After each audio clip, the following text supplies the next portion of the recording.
started riding on the front of my dad's bike on the handlebars latched on at about 18 months, I think.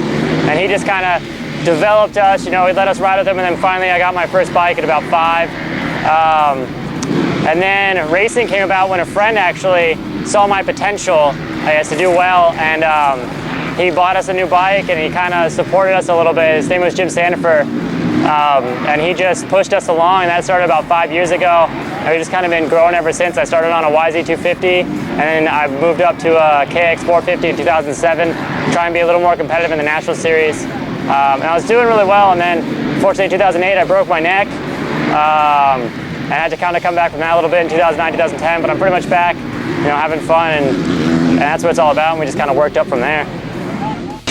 In 2008, I crashed at Dirt Diggers Dirt Diggers. I came up a little rise and just didn't see a rock. The trail veered a little bit, and I landed right on the rock, and from the guy that was right behind me, I shot straight up and then came straight back down on top of my head. When I went to the hospital, I was going to ask if I could race the next weekend, but unfortunately they found out that I had crushed my C7 vertebrae, and I had to get transported to a hospital in Bakersfield. I have a lot on my plate. I want to do the US Desert Racing Series, the District 37 Enduro Series, and the National Hare and Hound Series as much as I can. I also have graduate school that started this year, so that'll be a little bit interesting, but I had my advisor say that if I work hard, I'm allowed to play hard, so that's a little perk. To be out there and racing, we couldn't have done it without Thousand Oaks Power Sports, AMSOIL, Fast for the handlebars, ESR suspension, AP brakes, O'Neill, Bulletproof Designs, Dirt Tricks. I mean, there are a lot of people that help us out.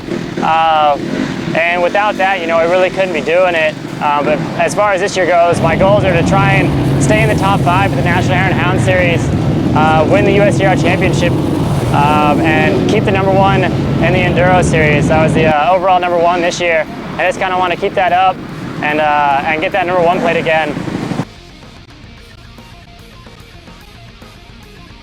Fission through organic semiconductors for photovoltaic applications. That might be some of the work that I'm doing this upcoming year. Exciton fission is actually where you hit a substance with a photon, or essentially light, and it excites it up to an excited singlet state. And then what happens is the triplet state is exactly half the energy, or close to half the energy, of the excited singlet state.